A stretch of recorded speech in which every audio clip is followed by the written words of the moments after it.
दुनिया की रेत अब जल रही है। खाड़ी क्षेत्र में नया ज्वालामुखी फट चुका।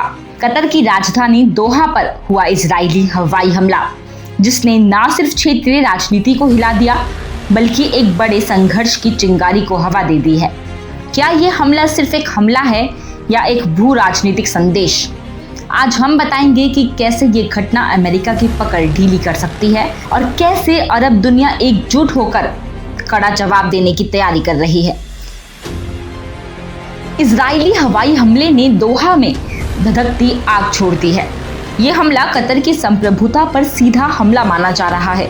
कतर ने तुरंत प्रतिक्रिया देते हुए अरब और इस्लामी देशों का आपात सम्मेलन बुलाया है, जो 14 और 15 सितंबर को दोहा में आयोजित होगा।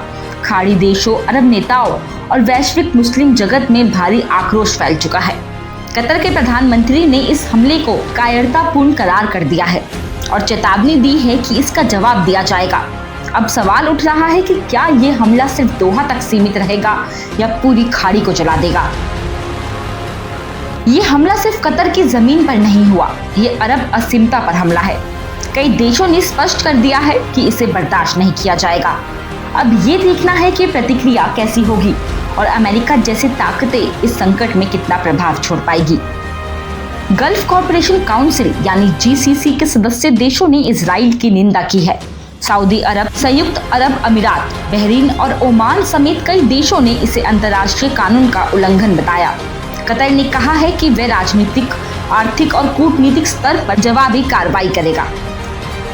इस आपात सम्मेलन में सैन्य सहयोग, आर्थिक प्रतिबंध और कूटनीतिक बहिष्कार जैसे कदमों पर चर्चा हो सकती है। एक्सपर्ट्स का मानना है कि ये कदम सिर्फ इजराइल के खिलाफ नहीं बल्कि उस शक्ति समीकरण के खिलाफ है जो खाड़ी देशों को विभाजित करने की कोशिश कर रही। अब एक तरफ अरब देशों का गुस्सा उबाल पर है और दूसरी तरफ अमेरिका की चिंता, जो वर्षों से मध्य पूर्व में स्थिरता बनाए रखने की कोशिश कर रहा। लेकिन क्या अमेरिका अब कमजोर पड़ता दिखाई देगा? इस हमले से अमेरिका की साख पर सवाल खड़े हो गए हैं। लंबे समय से मध्य पूर्व में शांति समझौता और संघर्ष विराम की कोशिश चल रही थी, लेकिन दोहा पर हुए इस हमले ने उन कोशिशों को बड़ा झटका दिया है। एक्सपर्ट्स का कहना है कि अमेरिका की प्रभावशाली भूमिका अब चुनौती के घेरे में है। कई देशों ने संकेत दिया है कि अगर अमेरिका इजराइल के पक्ष में खड़ा रहता है तो अरब देशों से उसके संबंधों में दरार आ सकती है। इस घटना से क्षेत्रीय तनाव बढ़ सकता है। पश्चिमी एशिया में पहले से चल रहे संघर्ष, तेल की आपूर्ति पर संकट और वैश्विक व्यापार पर असर दिख सकता है। साथ ही ये हमला युद्ध के नए अध्याय की शुरुआत भी बन सकता। कतर का एकजुट नेतृत्व अगर अन्य देशों का समर्थन हासिल कर लेता है तो ये क्षेत्र लंबे समय तक अस्थिर रह सकता है। कुछ एक्सपर्ट्स इसे चिंगारी जो दावानल बन सकती है करार दे रहे हैं। हम आज सिर्फ दोहा पर हुए हमले की बात नहीं कर रहे, हम उस पर बात कर रहे हैं जो आगे आने वाला है। क्या खाड़ी क्षेत्र में नया युद्ध छिड़ेगा? क्या तेल संकट दुनिया की अर्थव्यवस्था को हिला देगा? क्या अमेरिका की विश्वसनीयता पर सवाल उठेगा? तेल और गैस आपूर्ति पर असर पड़ना लगभग तय माना जा रहा है। कतर दुनिया की सबसे बड़ी LNG निर्यातकों में से एक है। अगर तनाव बढ़ता है तो ऊर्जा बाजार में उथल पुथल मच सकती है। यूरोप और एशिया में ऊर्जा कीमतें बढ़ सकती है। व्यापार, निवेश और समुद्री रास्तों पर असर पड़ना तय है।